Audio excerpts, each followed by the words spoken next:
اللسان وعلمه البيان والصلاة والسلام على رسول الله وعلى آله حزب الله وأصحابه جند الله وبعد فقد قال الله تعالى في القرآن العظيم والفرقان المجيد أعوذ بالله من الشيطان الرجيم بسم الله الرحمن الرحيم إن الدين عند الله الإسلام. சங்கைக்குரிய பெரியோர்களே, அன்பு சகோதரர்களே, அருமை தாய்மார்களே, சகோதரிகளே, குறிப்பாக இந்த வருடம் புனித ஹஜ்ஜை நிறைவேற்றுவதற்காக ஆயத்தமாகி இருக்கக்கூடிய சகோதர சகோதரிகளே, எல்லாம் வல்ல அல்லாஹுவின் பேரருளும் நபிகள் நாயகம் ஸல்லல்லாஹு அலைஹி வஸல்லம் அவர்களது நல்லாசியும் நம் அத்தனை பேர் மீதும் நிலவுமாக. அல்லாஹும் அவரது ரசூலும் எந்தெந்த கர்மங்கள் எடுத்து நடக்க வேண்டும் என்று நமக்கு கட்டளையிட்டுள்ளார்களோ அவை அனைத்தையும் எடுத்து நடக்கவும், எவைகளை தவிர்த்து நடக்க வேண்டும் என்று உத்தரவு பிறப்பித்துள்ளார்களோ அவை அனைத்தையும் தவிர்த்து நடக்கவும் ஆரம்பமாக எனக்கும் உங்களுக்கும் நான் வசியத்து செய்து கொள்கிறேன். அல்லாஹ் தௌஃபீக் செய்வானாக. ஆமீன். சங்கையானவர்களே, நமது அஸ்கர் ரஹ்மான் மகளிர் அரபிக் கல்லூரியில் வருடா வருடம் புனித ஹஜ் யாத்திரையை மேற்கொள்ளக்கூடியவர்களுக்கு ஹஜ் உம்ரா ஜியாரத்து சம்பந்தமான தகவல்களை, மார்க்க சட்டத்திட்டங்களை குறிப்பாக ஷாஃபி மதுஹபினுடைய அடிப்படையில் சொல்வது என்பது வழமையாக இருந்து வருகிறது. ஏறக்குறைய 17-18 வருடமாக இந்த நிகழ்வு நடந்து கொண்டிருக்கிறது. அந்த அடிப்படையில் இந்த வருடமும் போன்ற நிகழ்ச்சியை நாம் செய்திருக்கிறோம். இந்த புனிதமான ஹஜ்ஜை மேற்கொள்ளக்கூடியவர்களும் மற்றவர்களும் கூட இங்கே வருகை தந்திருக்கிறார்கள். ரப்பல் ஆலமீன் அல்லாஹ் ஜல்ல ஷானஹு வ தஆலா யார் என்ன நோக்கத்தோடு நாட்டத்தோடு வருகை தந்திருக்கிறார்களோ அவர்களுடைய எண்ணங்களையும் நாட்டங்களையும் அல்லாஹ் நிறைவேற்றி அருள் பாலிப்பானாக. ஆமீன் என்ற பிரார்த்தனையோடு நாம் இன்ஷா அல்லாஹ் இப்போது பாடத்தை ஆரம்பிக்கிறோம். பொதுவாகவே ஹஜ் என்றால் நாடுதல் என்ற பொருள். அதற்கு நீண்ட நெடிய விளக்கத்தை சொல்வார்கள். எதை நாடுதல், யாரை நாடுதல், எதற்காக நாடுதல் என்ற விளக்கமெல்லாம் சொல்லுவார்கள். அது தனியாக அமர்ந்து அது இர்ஃபான் என்று சொல்லக்கூடிய ஞான கல்வியினுடைய அடிப்படையிலே உள்ளது. அது அந்த செய்திக்குள்ளால் நாம் இப்போது விரும்பவில்லை. ஷரியத்தினுடைய அடிப்படையிலே உண்டான சில தகவல்களை மாத்திரம், சட்டங்களை நாம் எப்படி வணக்க வழிபாடுகளை புரிய வேண்டும், வணக்க வழிபாடுகளை நிறைவேற்றுவதற்கு முன்பாக நாம் எவ்வாறு நடந்து கொள்ள வேண்டும் என்ற விஷயங்களை இன்ஷா அல்லாஹ் நாம் இப்போது சொல்ல இருக்கிறோம். அதே போன்று ஹஜ் எப்படி கடமையோ அது போன்று உம்ராவும் கடமைதான். ஒரு மனிதனுக்கு வாழ்விலே ஒரு முறை செய்வது கடமை என்று மாற்றம் சொல்லி இருக்கிறது. அதே போன்று உம்ராவையும் அது சொல்லி இருக்கிறது. உம்ராவும் ஒரு தடவை செய்வது கடமை, ஹஜ்ஜும் ஒரு தடவை செய்வது கடமை. அதுபோன்று ஜியாரத்தை எடுத்துக்கொண்டால் அது நமக்கு சுன்னத்தாக இருந்தாலும் கூட சுன்னத்திலேயும் வலியுறுத்தப்பட்ட ஒரு சுன்னத், சுன்னத்து முஅக்கதா என்று அதை சொல்வார்கள். சுன்னத் பல வகையாக பிரிப்பாங்க.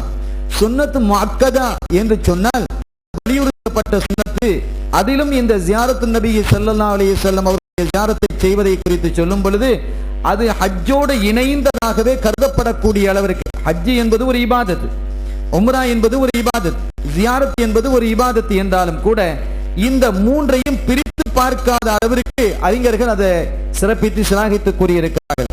எனவே ஹஜ்ஜை மேற்கொள்ளக்கூடியவர்கள் உம்ராவையும் ஜியாரத்தையும் செய்து வருவதை வழமையாக இருக்கிறது. இந்த அடிப்படையில் இன்ஷா அல்லாஹ் இந்த மூன்று குறித்த சுருக்கமான ஒரு விளக்கத்தை இந்த பாட அமைப்பின் ரீதியிலே நாம் சொல்ல இருக்கிறோம். ஆரம்பத்தில் நாம் சொன்னது போன்று ஹஜ்ஜு கடமை, உம்ராவும் வாழ்விலே ஒரு முறை செய்வது நமக்கு கடமையாக இருக்கிறது. இப்போது நாம் ஹஜ்ஜுக்காக தயாராக இருக்கிறோம். ஹஜ்ஜை கூட 4 வகையாக பிரிப்பாங்க. 4 வகையாக இருக்கிறது. இந்த 4 வகையை நம்ம தெரிஞ்சிருக்கணுங்கிற அவசியம் இல்லை. நாம் என்ன வகையை செய்ய போகிறோமோ அதை மாத்திரம் நம்ம தெரிஞ்சிருந்தால் அது போதுமானது. உதாரணமாக அல் இஃப்ராதுவாங்க. இஃப்ராதுங்கிறது ஒரு வகை இருக்கிறது, தமத்தோ ஒரு வகை இருக்கிறது, கைராண்டு ஒரு வகை இருக்கிறது, இத்லாக்னு ஒரு வகை இருக்கிறது. 4 வகை இருக்கிறது. இதெல்லாம் இது இப்படி ஒன்று இருக்கிறது. ஹஜ்ஜில் 4 வகை இருக்குதுங்கிறத மாத்திரம் நீங்க தெரிஞ்சு வச்சுக்கோங்க. என்ன அப்படின்னு கேட்டா ஒவ்வொரு சில சட்டங்கள் இருக்குது. இஃப்ராதுன்னு சொன்னா ஹஜ்ஜை மட்டும் நான் இங்கிருந்து ஹஜ்ஜுக்கு நீங்க கட்டி போறது, அது இஃப்ராது. இங்கிருந்து உம்ராவுக்காக ஹஜ்ஜுடைய காலத்திலேயே இப்ப நீங்க போறீங்க, உம்ராவுக்கு தான் நீங்க ஏறாம் கட்ட போறீங்க.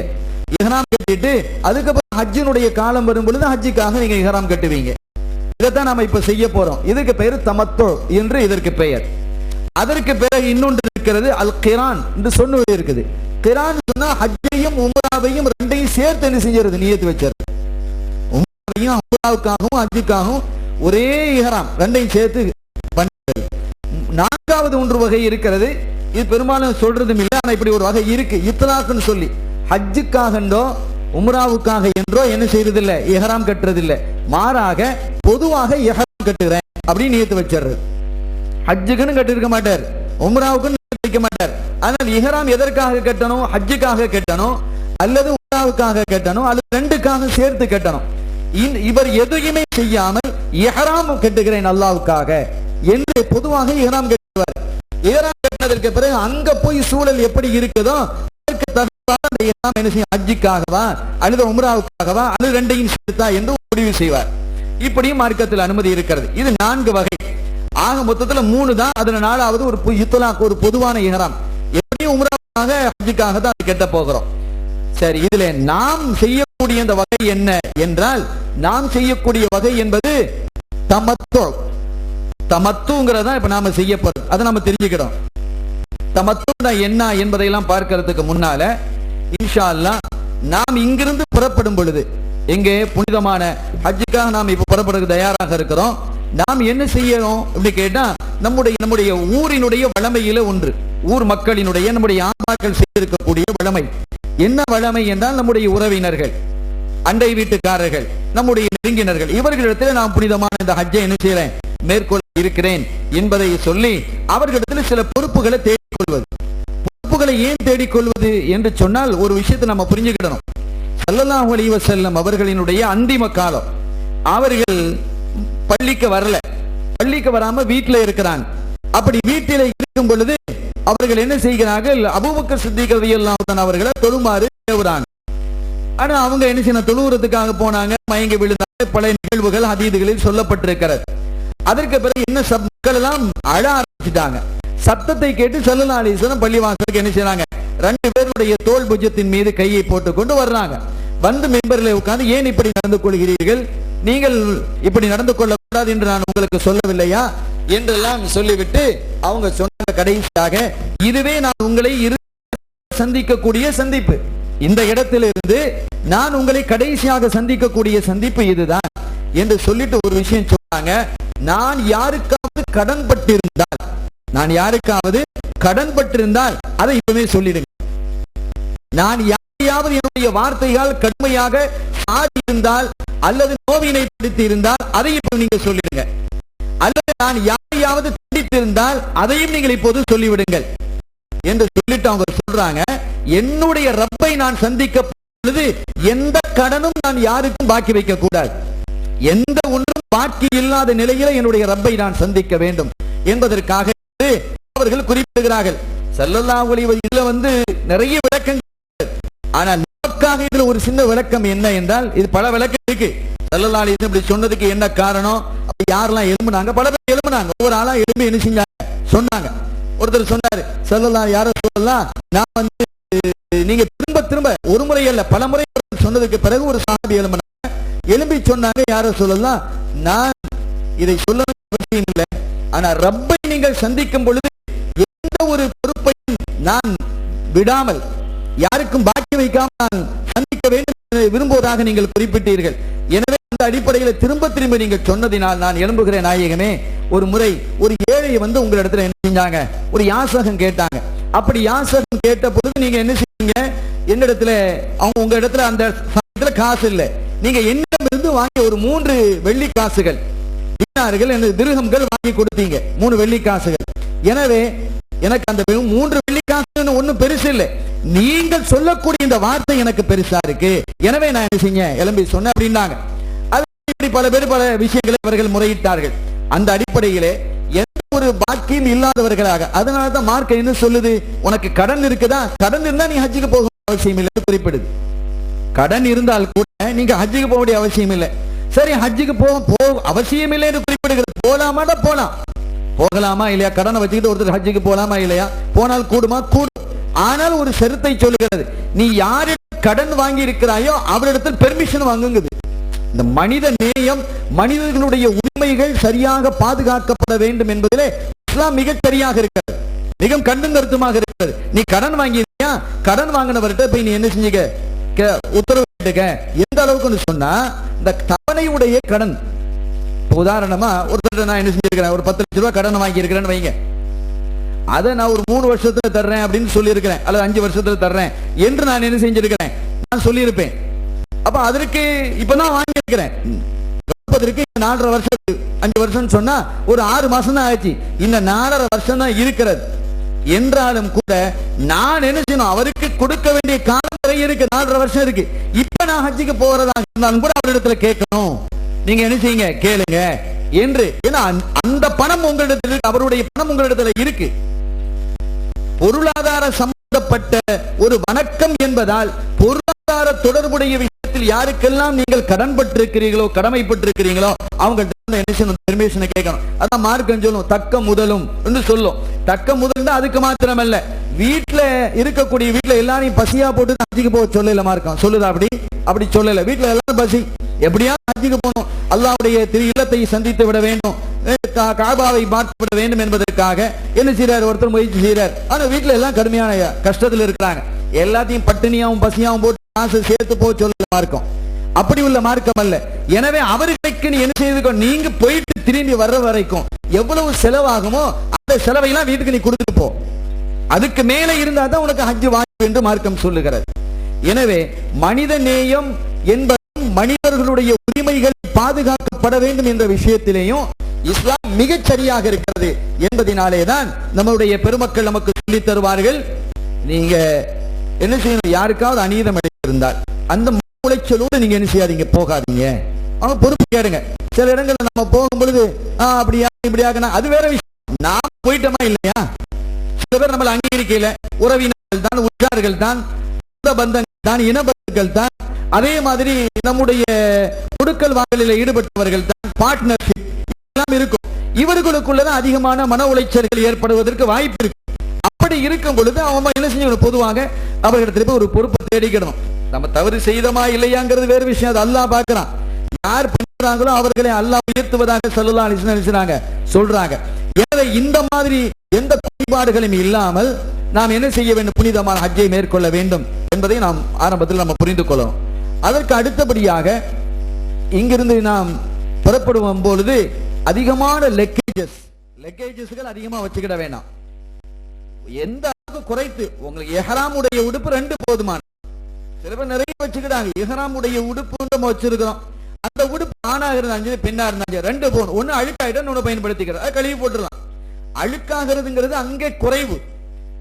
மக்கா மதீனா பொறுத்த வரைக்கும், அந்த மண்ணை பொறுத்த வரைக்கும் அழுக்கடைவது என்பது வியர்வைகள் அங்கு அதிகம் ஏற்படாது. 2 உடுப்புகள், அது அந்த இஹ்ராமுடைய உடுப்பு. அதுக்கு மேல நம்முடைய உடுப்பு எடுத்துக்கிட்டா ஒரு 2 போதுமானது, அல்லது ஒரு 3, அதிகபட்சமாக ஒரு 3.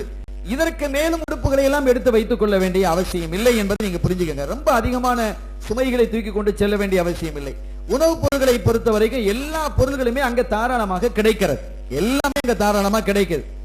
அத்தியாவசிய பொருட்கள் நம்முடைய டேப்லெட்ஸ் இருக்கும், சில உணவுகள் சிலருக்கு பிடிக்காது, சில அவசியமான அவங்களுக்குன்னு தனியான சில உணவுகள் என்ன செய்வாங்க வச்சிருப்பாங்க. அந்த மாதிரி சில உணவுகளை நீங்க என்ன செய்து கொள்ளலாம், எடுத்துக்கொள்ளலாம். அவசியமானது மாத்திரம், மற்றபடி எடுத்துக்கொண்டால் எல்லா உணவுப் பொருட்களுமே மக்காவிலே தாராளமாக கிடைக்கிறது. இன்னும் சொன்ன போனால் நம் பிள்ளைகள் அங்கே நிறைய இருக்கிறாங்க, ஜித்தால, மக்கால, மதீனால, எம்பூல, அவர்கள் எல்லாம் அங்கே வருகிறார்கள். ஆஜிகளுக்கு மிகுந்த உறுதுணையாகவும் ஒத்தாசையாகவும் அவங்க என்ன செய்யறாங்க இருப்பதை நாம் பார்க்க முடிகிறது.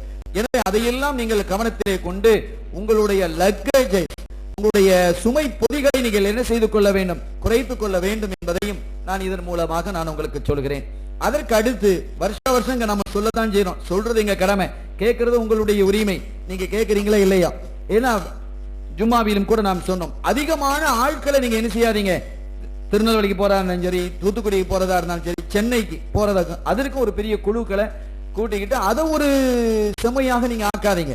வீண் செலவும் சிரமங்களும் அதில் ஏற்படுகிறது என்பது நன்றா தெரியுது, எல்லாரும் நல்லா உணர்றாங்க. ஆனாலும் கூட என்ன செய்யறாங்க, அவங்க அப்படி நினைப்பாங்களா இப்படி நினைப்பாங்களா, யாரும் தப்பா நினைக்க கூடாது. நமக்கு சொல்லலையே, நம்மளை கூட்டிட்டு போக வேண்டும். பொதுமக்கள் அப்படி நினைக்காதீர்கள். அதே மாதிரி ஹாஜிகளை எல்லாத்தையும் கூட்டிட்டு போகணும் என்று நீங்க நினைக்க தேவையில்லை. அத்தியாவசியமான இருக்கக்கூடிய சாமான்களை பொதிகளை தூக்கி வைக்கிறதுக்கு ஒரு ஆள் வந்தா, ஆம்பளையில் வந்தா போதுமானது. இதற்கு மேலையும் மாமி மச்சி அவங்க சொந்தம் பந்தம் அவங்க அப்படி இருக்கிறாங்க இப்படி இருக்கிறாங்க, இப்பதான் நம்ம என்ன செஞ்சுக்கிறோம், ஒட்டு உறவு கொஞ்ச நாள் இல்லாம இருந்து இப்ப உறவினரா இருக்கோம், சொல்லுங்க அவங்கள்ட்ட என்ன செய்யுங்க, இந்த மாதிரி நாங்க சிறப்பா போயிட்டு வரோம், துவா செய்யுங்க. அவர்களும் அதை உணர்ந்து கொள்ளணும். இந்த பரஸ்பர உணர்வுகளை புரிந்து கொள்ளக்கூடிய தன்மைகள் நம் மக்கள்கிட்ட ரொம்ப குறைவாக இருக்கிறது. அந்த நிலைகள் மாறணும். அந்த நிலைகள் மாறி புரிந்துணர்வு என்பது அதிகமாக ஏற்பட்டு அட்ஜஸ்ட்மெண்ட், எதையுமே அனுசரித்து போகக்கூடிய ஒரு பக்குவம்ங்கிறது நமக்கு ஏற்படும். குறிப்பாக ஹஜ்ஜின் மூலமாக அது நிறைய அந்த பாடம் நமக்கு கிடைக்கிறது. ஹஜ்ஜில போகும் பொழுது நிறைய பாடம் நமக்கு அதுல கிடைக்கும். அந்த ஹஜ்ஜிலிருந்து வரும் பொழுது நீங்கள் இது போன்ற பாடங்களை நீங்கள் பெற்றுக்கொண்டு வர வேண்டும் அதிகமாக என்பதை நான் உங்களிடத்தில் தாழ்மையோடு நான் கேட்டுக்கொள்கிறேன். ஆக இனி அதற்கு அடுத்தபடியாக இந்த சுமைகள் இவைகள்லாம் தயார் செய்ததற்கு பிறகு, நமக்கு தேவையான சுமைகளை தயார் செய்ததற்கு பிறகு இன்ஷா அல்லாஹ் நம்ம சென்னைக்கு போறோம். முந்தைய போடுவாங்க, இப்ப சென்னையிலிருந்து எல்லாம் ஏற்பாடாகிவிட்டது. சென்னையிலிருந்து நீங்க புறப்படுவதற்கு அங்க போய் நீங்க சேர்ந்து ஹஜ் கமிட்டியோ தனியாரிலோ நீங்க போறதாக இருந்தால் எங்க தங்க வைக்கப்பட்டு அங்க தங்கினதற்கு பிறகு உங்களுக்கு எப்ப பிளைட் அப்படிங்கறத சொல்லுவாங்க. இப்போ உதாரணமா வச்சுக்கோங்க, நவம்பர் 5ஆம் தேதி பிளைட், உதாரணத்துக்கு நவம்பர் 5ஆம் தேதி உங்களுக்கு பிளைட் என்று சொல்லப்பட்டிருக்கிறது என்று வையுங்கள். அப்ப நீங்க 5ஆம் தேதி எத்தனை மணிக்கு பிளைட் நீங்க கேக்குறீங்க, ஒரு நேரத்தை அவங்க சொல்றாங்க, இத்தனை மணிக்கு இங்க இருந்து புறப்படணும், வீட்டுல இருந்து என்ன செய்யணும், தங்குற இடத்துல இருந்து இத்தனை மணிக்கு புறப்படணும் அப்படின்னு என்ன செஞ்சா சொன்னா, உதாரணமாக காலையில 9 மணிக்கு நம்ம புறப்பட வேண்டி இருக்கும் அப்படின்னு சொல்றாங்கன்னு வைங்களேன். ஒரு 9 மணிக்கு புறப்படணும் அப்படின்னு சொன்னா அதற்கு முன்பாகவே நீங்க தயாராகி ஆகணும். பேக்கேஜஸ் எல்லாம் ஒழுங்கு பண்ணிக்கிட்டு, அவங்களை ஹஜ் கமிட்டியாக இருந்தா அவங்க இடத்துல நம்ம என்ன செஞ்சுக்கணும், அதுல தனியாரும் கூட இந்த லக்கேஜ்ல போட வேண்டியது ஹேண்ட் பேக்கேஜ் தனியா பிரிச்சு வச்சிடணும். அவங்களுக்கு லக்கேஜஸ்லாம் அவங்க நேரத்தோட நம்ம ஒப்படைச்சிடலாம். ஹஜ் கமிட்டியா இருந்தா அவங்க நேரத்தோட எல்லாம் வாங்கிடுவாங்க. ஹேண்ட் பேக்கை தவிர மற்றதான் நேரத்தோடைய 2 நாளைக்கு முன்னாலேயே கூட வாங்கிடுவாங்க. அவங்கள்ட்ட ஒப்படைச்சு ஒரு நம்ம ஸ்லிப் வாங்கிக்கிட்டோம். இந்த ஹேண்ட் பேக்கேஜஸ்ல உங்களுக்கு தேவையான பொருட்களை நீங்க வைத்துக் கொள்ளணும். சரி, இனி புறப்பட சொல்லப்பட்ட போது நீங்க என்ன செய்றீங்க, இப்ப தயாராகிறீங்க. வணக்க வழிபாடு, எந்த வணக்க வழிபாடு, உம்ராவுக்காக நீங்க தயாராகிறீங்க. எல்லாரும் ஞாபகம் வச்சுக்கொள்ளணும், நாம முதலாவது செய்ய போறது உம்ரா தான். யாரும் ஹஜ்ஜுக்காக என்ன செய்யல, நாம போகல, நாம போகிறது உம்ரா தான் என்பதை ஞாபகம் வைத்துக் கொள்ளுங்கள். அப்படி ஹஜ்ஜுக்காக போறதா என்ன அப்படிங்கறத நான் சொல்றேன். அப்படி யாராவது ஹஜ்ஜுடைய நியத்து வைக்கிறதா இருந்தா அவங்க எப்போ போகணும், ஹஜ்ஜுக்கு போனாதான் அது சாத்தியம். இப்ப போனா முடியாதா, அது சிரமமான ஒன்று, முடியாதுங்கிறது இல்ல, சிரமமான ஒன்று. எனவே நாம் உம்ராவுக்காக வேண்டிதான் இஹ்ராம் கட்ட போகிறோம். அதை ஞாபகத்தில் நீங்கள் வச்சுக்கணும். இப்போ நம்ம என்ன செய்ய போகிறோம் என்றால், முதலாவதாக உடம்பிலே இருக்கக்கூடிய களைய வேண்டிய முடிகள் இருந்தால் அவங்களை களைஞ்சிக்கணும். ஆண்களும் சரி பெண்களும் சரி, களைய வேண்டிய முடிகள் இதெல்லாம் முகத்தமா சுன்னத்துகள். அதாவது இஹ்ராம் கட்டுவதற்கு முன்பாக நாம் செய்ய வேண்டிய சுன்னத்துகள் இருக்கு சில இதுகள். அந்த விஷயங்கள் இவைகள் களைய வேண்டிய முடிகள், ஆண்களிலும் சரி பெண்களும் சரி, களைய வேண்டிய முடிகளை நம்ம புறப்படுத்தியதற்கு பிறகு அதுக்கு பிறகு நம்ம குளிக்கணும். குளிக்கிறது எப்படி குளிக்கணும் கேட்டா, அது ஒரு நியத்து. இஹ்ராம் உடைய குளியை குளிக்கிறேன் நமக்கு விஷயம், அடிப்படை இஹ்ராம் தான். இஹ்ராம் உடைய குளியை என்று நீங்க குளிக்கணும். குளிப்பதற்கு முன்னாடி நம்ம சொல்லியிருக்கோம், களைய வேண்டிய முடிகள் மாத்திரமல்ல, நகங்களை வெட்டிக்கிறது இவைகள்லாம் செஞ்சுக்க, நகம் அதில் முடியல, அந்த நகம்லாம் கட்டுப்படுகிறது, நகம் எல்லாம் களைந்து கொள்ளணும். குளிக்கும் பொழுது இப்படி இஹ்ராமுடைய குளியை குளிக்கிறேன் என்று நியத்து வைத்து நீங்க குளிக்கும் பொழுது உடம்புல நல்ல சோப்பு போட்டு அழுக்கை நீக்கி, அதாவது நிறைவான குளிப்பை குளிக்கணும் இருக்கு. குளிப்புல 2 குளிப்பு இருக்கு. ஒண்ணு நிறைவான குளிப்பு, இன்னொன்னு காக்க குளிப்பு. நம்ம மக்கள் நம்ம குளிக்கிறோமா இல்லையா? சில பேர் சுபஹானல்லாஹ் தொட்டியில விழுந்தா எழும்பி வர மாட்டாங்க.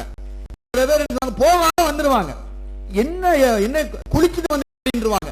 அப்ப இது ஒரு காக்க குளிப்பு, இது நிறைவான குளிப்பு. இப்படி குளிப்புகள்ல பல வகை இருக்குது. ஆனா நாம இப்ப என்ன செய்யணும், நிறைவான குளிப்பு தான் குளிக்கணும். அதற்காக மணிக்கணக்கா எடுத்து அடுத்தவங்களை உள்ள கதவை தட்டுற அளவுக்கு வைக்க கூடாது. அப்படியே நம்ம செய்யக்கூடாது. ஒரு நிறைவான குளிப்புனா உடம்பு முழுவதும் நல்ல நீராடுவது, உடம்பிலே நல்ல சோப்பு போட்டு. நமக்கு பிக்குகளை எழுதும் பொழுது இழந்த இலையை அனுசரிச்சு உடம்பு பூரா அழுக்கு தேய்க்கும். அந்த இழந்த இலைங்கிறது அழுக்கு அதிகமாக நீக்கும். அதனாலதான் நம்ம பார்க்கிறோம், இந்த யாராவது மூத்த ஆயிட்டா அவங்களை குளிப்பாட்ட தண்ணியில இழந்த இலையை போடுவாங்க. காரணம் என்னன்னு கேட்டா, அது அழுக்க நீக்கும். அழுக்க நீக்குவதில் ரொம்ப நம்பர் 1 அந்த இழந்த இலைகள். எனவே இப்ப நம்ம பல வகையான சோப்புகள் வந்துடுச்சு, அந்த சோப்பை நம்ம யூஸ் பண்ணிக்கலாம். மொத்தத்தில் அதுக்கு என்னன்னு கேட்டா, உடம்பில் இருக்கக்கூடிய அழுக்கை நீக்குவதான் அதுல உசூல், அடிப்படை. அந்த அடிப்படையில் நல்ல சோப்பு போட்டு குளித்து கொண்டதற்கு பிறகு நம்ம என்ன செய்யறோம், வெளியில வர்றோம். உடம்பில் முழுவதும் உடம்பில் மட்டும் நம்ம என்ன செய்யணும், குளிச்சு முடிச்சதுக்கு பிறகு மனம் பூசிக்கிறதா, அத்தர் பூசிக்கிறதா, ஆண்களும் சரி பெண்களும் சரி உடம்பில் என்ன செய்யலாம், அத்தர் பூசிக்கிறதாம். அதற்கு பிறகு இஹ்ராமுடைய உடையை நம்ம என்ன செய்யறோம், உடுக்கிறோம். இஹ்ராமுடைய உடை என்ன என்பதை நம்ம சொல்லுவோம் இன்ஷா அல்லாஹ். இஹ்ராமுடைய உடையை நம்ம என்ன செய்யறோம், உடுக்கிறோம். இந்த உடுப்பதற்கு முன்பாக உடம்புல நம்ம என்ன செய்து கொள்கிறோம், மனம் பூசிக்கொள்கிறோம். ஆடையில பூசக்கூடாது. இஹ்ராமுடைய உடையில பூசுவதற்கு ஷாஃபி மذஹபினுடைய அடிப்படையில் அனுமதி இல்லை, ஹனபி மذஹபில் அனுமதி. சரி, அப்ப நம்ம உடம்புல மாத்திரம் பூசிக்கொள்வது நமக்கு சுன்னத். அதற்கு பிறகு இஹ்ராமுடைய உடைகளை நம்ம என்ன செய்யறோம், உடுக்கிறோம். இஹ்ராமுடைய உடை என்ன, ஆண்களை பொறுத்த வரைக்கும் ஒரு வேஷ்டி மேல ஒரு துண்டு, இதுதான் இஹ்ராமுடைய உடை. ஒரு வேஷ்டியும் மேல ஒரு துண்டும்.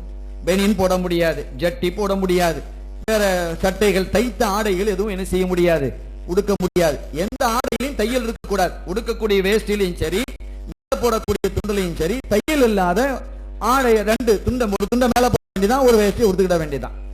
ஆனால் அதற்கு மேல ஒரு இடுப்புக்கு மேல நினைச்சணும், எப்படி நிற்கும் வேஷ்டி, பெல்ட் போடலாம்னா பெல்ட் போட்டுக்கலாம், அருணா கயிறு போடலாம்னா அருணா கயிறு போட்டுக்கலாம். அந்த பெல்ட்ல தையல் இருக்கலாம்னா பிரச்சனை இல்லை, தையல் இருக்கலாம். அந்த பெல்ட்ல என்ன செஞ்சுக்கலாம், தையல் இருக்கலாம். இது இஹ்ராமுடைய உடை, இவ்வளவுதான். அந்த பெல்ட்ல இப்ப பர்ஸ் இருக்கும், அதை பத்தி பிரச்சனை இல்லை. நாம் உடை என்று சொன்னது நம்ம மேல போடக்கூடிய அந்த துண்டு, உடுக்க இடுப்புல கட்டக்கூடிய ஒரு வேஷ்டி, இந்த இரண்டிலையும் தையல் இருக்கக்கூடாது. அதுல கவனமாக. அதற்கு மேல போடக்கூடிய பெல்ட்டோ அதை பத்தி பிரச்சனை, அதுல தையலும் இருக்கலாம். அதே மாதிரி அரணா கயிறு, அந்த அரணா கயிறு நம்ம என்ன கட்டிக் கொள்ளலாம். இதை தவிர்த்து வேற எதுவும் செய்யக்கூடாது. சில பேர் என்ன செய்ய, மேல போடக்கூடிய துண்டை அப்படியே கீழே அழிக்கிறது விழுங்குறதுக்காக அப்படி கட்டவும் கூடாது, அப்படியே எழுதுறாங்க.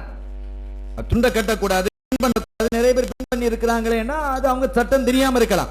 இதுதான் சரியான முறை, நமக்கு சொல்லப்பட்ட முறை இதுதான். ஏன்னு சொன்னா சில விஷயங்களை ஒரு பாபு லேசாக திறந்தான்னு சொன்னா அது கூட கொஞ்சம் பெரிய தலையை நுழைச்சு பெருசா நுழைஞ்சிருவாங்க. மார்க்க இது சில விஷயங்களை சொல்லும், சில பாதையை அடைக்கும், இது இப்படித்தான் இந்த முடிஞ்சிடும். எந்த தையலும் இருக்கக்கூடாது, பின்னலும் இருக்கக்கூடாது, துணியை கட்டக்கூடாதுன்னு முடிஞ்சு போச்சு. எதுவுமே செய்யக்கூடாது. இல்ல பின்னு மாத்திர போட்டுக்கலாம்னா இனி என்ன செஞ்சோம், தையல் வந்துடும். இதோட எல்லாமே சேர்ந்து வர ஆரம்பிச்சிடும். எனவே அந்த பாபையை என்ன செஞ்சிருவாங்க, அடைச்சிடறாங்க. எந்த துணியும் அந்த கட்டி போடுவதோ பின் வைப்பதோ கூடாது. இவ்வளவுதான். அதற்கு பிறகு காலை பொறுத்த வரைக்கும் காலை சூழ்ந்து இருக்கக்கூடிய ஷூ போன்றவைகள், சாண்டக் ஷூ அல்லது சாதாரண ஷூ, இவைகள் எல்லாம் என்ன செய்யக்கூடாது. இந்த குதிகால மறைக்கக்கூடியது, விரல்களை மறைக்கக்கூடியது போடக்கூடாது. சாதாரண செருப்புகளை நம்ம என்ன போட்டுக்கலாம். அது தோல் செருப்பாகவும் இருக்கலாம் அல்லது ரப்பர் செருப்பாக இருக்கலாம். அதை அணிகிறதுல தப்பே இல்லை. அந்த செருப்புகள்ல தையல் இருந்தாலும் பிரச்சனை இல்லை. இது தலையை மறைக்கக்கூடாது. ஆக இஹ்ராமில எப்படி இருக்கணும், ஒரு ஆண் எப்படி இருக்கணுங்கிறத நம்ம சொல்லி இருக்கிறோம். பெண்ணுக்கு என்னன்னு கேட்டா, பெண்ணுக்கு இஹ்ராமுடைய உடைங்கிறது தனியா ஒண்ணு இல்லை. பெண்ணுக்கு இஹ்ராமுடைய உடை என்று தனியாக கிடையாது. அவங்க தொழக்கூடிய நேரத்துல எப்படி இருப்பாங்களோ அப்படிதான் போச்சு. தொழுற நேரத்துல முகத்தையும் கையும் மத்தெல்லாம் மறைப்பாங்களா இல்லையா, அதை மறைச்சிக்கிட வேண்டியதான், முடிஞ்சு போச்சு. அவங்க முகத்தையும் கையும் மணிக்கட்டையும் தவிர மற்ற எல்லா பகுதிகளையும் மறைத்துக் கொள்ள வேண்டும். இயல்பாக எல்லா நேரத்திலும் உள்ள அந்த ஹுக்கும் தான் அவர்களுக்கு, தொழுகையினுடைய நேரத்தில் உள்ள ஹுக்கும் தான் அந்த இஹ்ராமுடைய ஹுக்குமாக இருக்கிறது. எனவே இப்போது நாம் இவைகள் எல்லாம் முடித்ததற்கு பிறகு குளிச்சுட்டு வந்து மேனியில நம்ம அத்தரை பூசிட்டு அதற்கு பிறகு இஹ்ராமுடைய உடையை அணிந்ததற்கு பிறகு 2 ரக்காத்து நம்ம தொழணும். 2 ரக்காத்து நமக்கு தொழுவது நமக்கு சுன்னத். ஒன்னு புரிஞ்சுக்கிடணும், நாம இஹ்ராமுடைய ஆடையை தான் அணிஞ்சிருக்கிறோம், இஹ்ராமுக்குள்ள நுழையில. இஹ்ராமுடைய குளிச்சிருக்கோம், இஹ்ராமுக்குள்ள நம்ம நுழையில, என்டர் ஆகல. அதுக்கு முன்னால உள்ளவைகள் நான் ஆரம்பத்திலேயே சொல்லி இருக்கிறேன். எனவே 2 ரக்காத்து நம்ம தொழுவதும் கூட இஹ்ராமுக்கு வெளியில தான், நுழையில. 2 ரக்காத்து இஹ்ராமுடைய தொழுகையை தொழுகிறேன் அப்படின்னு நியத்து வச்சு நம்ம என்ன செய்யணும், தொழணும். அந்த தொழுகையில முதல் ரக்காத்துல சூரத்துல் ஃபாத்திஹாவிற்கு பிறகு குல் யா அய்யுல் காஃபிரூன, 2வது ரக்காத்துல சூரத்துல் ஃபாத்திஹாவிற்கு பிறகு குல் ஹுவல்லாஹு அஹத் நம்ம ஓதணும். இப்படி ஓதி தொழும் பொழுது ஆண்கள் என்ன செய்து கொள்ளணும் கேட்டா, தலையை மறைச்சுதான் தொழுவணும். இப்ப தலையை மறைக்கணும். அவங்க இஹ்ராமுடைய உடைய போட்டிருந்தாலும் கூட அவங்க தலையை மறைச்சுதான் என்ன செய்யணும், தொழுவது அவங்களுக்கு சுன்னத்து. தொழுகை முடிந்ததற்கு பிறகு தலையில இருக்க வேண்டாம். ஏன்னா இப்பதான் இஹ்ராமுக்குள்ள அவர் நுழைய போறார், இஹ்ராமுக்குள்ள இப்பதான் அவர் என்ன செய்ய போறார், நுழைய போகிறார் என்பதற்காக தொழுகை முடிந்ததற்கு பிறகு தலையில் இருக்கக்கூடிய அந்த தொப்பியவோ துண்டோ என்ன செஞ்சிடணும், கலட்டிடணும். கலட்டினதுக்கு பிறகு அவர் நியத்து வைக்கணும், நான் உம்ராவுக்காக அல்லாஹ்வினுடைய அருளை நாடி இஹ்ராம் கட்டினேன். அல்லாஹ்வே என்னுடைய இந்த வணக்கத்தை நீ கபூல் செய்வாயாக. இதான் நியத். இப்பதான் நம்ம என்ன செய்திருக்கிறோம், அந்த வணக்கத்திலே நுழைஞ்சிருக்கிறோம் என்பதை நம்ம புரிஞ்சுக்கிறோம். ஆக 2 ரக்காத்து முடிஞ்சதுக்கு பிறகு நம்ம என்ன செய்யறோம், ஒரு நியத்தை வைக்கிறோம். வாயால சொல்றது சுன்னத்து, மனதால் நினைக்கிறது. உம்ராவுக்கு வேண்டி நான் இஹ்ராம் கட்டினேன், அவ்வளவுதான் இது. அப்ப உம்ராவுக்கு அஹ்ரம்து லில் உம்ரத்தி லில்லாஹி தஆலா ஃபதகப்பல் மின்னி, அல்லாஹ்வுக்காக, அல்லாஹ்வினுடைய அருளை நாடி உம்ராவுக்காக நான் இஹ்ராம் கட்டினேன், அல்லாஹ்வே நீ இதை கபூல் செய்வாயாக என்று நம்ம என்ன செய்து கொள்கிறோம், நியத்தை வைக்கிறோம், வாயாலையும் சொல்லிக் கொள்றோம். இப்ப நாம இஹ்ராமுக்குள்ள நுழைஞ்சிட்டோம். இனிமேல் சில விஷயங்கள் நமக்கு தடையாகிறது. இஹ்ராம் தான் என்ன, ஹராமாக்குது.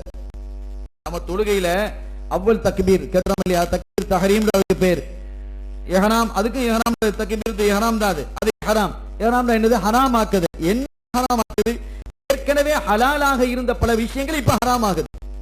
பேசக்கூடாது, முன்னால பேசலாம் தானே, தொழுகைக்கு முன்னால நம்ம யாரும் பேசிக்கிடலாம். தக்பீர் கட்டின பேச முடியுமா, பேச முடியாது, பேசுறது ஹராம். சாப்பிடலாம், குடிக்கலாம், அது மார்க்கத்தில் அனுமதிக்கப்பட்டிருந்தது. தக்பீர் கட்டிட்டா அது ஹராம், தக்பீர் கட்டினதுக்கு அது ஹராம் ஆகிவிடும். எனவே ஹராம் ஆக்குதல்.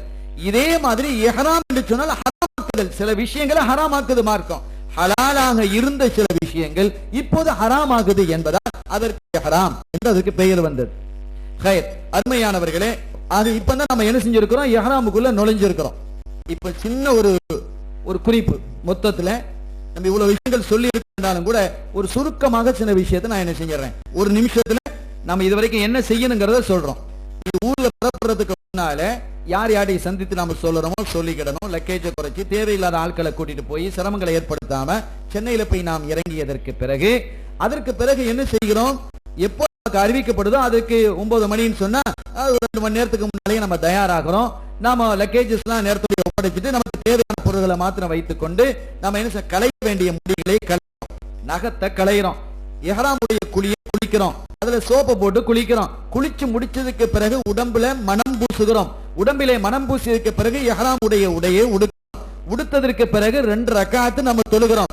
இந்த 2 ரக்காத்து இஹ்ராமுடைய சுன்னத்தான 2 ரக்காத்து, இதை நாம் தொழுகிறோம். முதல் ரக்காத்திலே சூரத்துல் ஃபாத்திஹாவிற்கு பிறகு குல் யா அய்யுல் காஃபிரூன, 2வது ரக்காத்திலே சூரத்துல் ஃபாத்திஹாவிற்கு பிறகு குல் ஹுவல்லாஹு அஹத் ஓதி முடித்ததற்கு பிறகு ஆண்கள் தலையில தொப்பி அணிந்திருந்தால் அதையும் கழட்டி விட்டு, ஆணும் சரி பெண்ணும் சரி, இப்போது நியத்து வைக்கிறோம். என்ன நியத்து, உம்ராவுக்காக வேண்டி அல்லாஹ்வினுடைய அருளை நாடி நான் இஹ்ராம் கட்டினேன், அல்லாஹ்வே என்னுடைய இந்த வணக்கத்தை கபூல் செய்வாயாக. இப்ப நீங்க எல்லாம் முஹ்ரிம் இஹ்ராம் கட்டின ஆட்கள். இப்ப இதுல இருந்தா உங்களுக்கு வணக்கம் ஆரம்பிக்குது. அதுக்கு முன்னால் உள்ளதெல்லாம் வணக்கமா இல்லைன்னா வணக்கம் தான், ஆனா இஹ்ராமுக்கு வெளியில உள்ள வணக்கம். இப்பதான் நீங்க அந்த உம்ராவுக்குள்ள நுழைஞ்சிருக்கிறீங்க. எப்ப நீங்க தக்பீர் கட்டுறீங்க அப்பதான் நம்ம என்ன செய்யறோம், தொழுகைக்குள்ள நுழைஞ்சிருக்கோம். முன்னாடி நம்ம சஃப்ல வந்து நின்றோம், அது தொழுகை அல்ல, தொழுகை தொடர்பானது.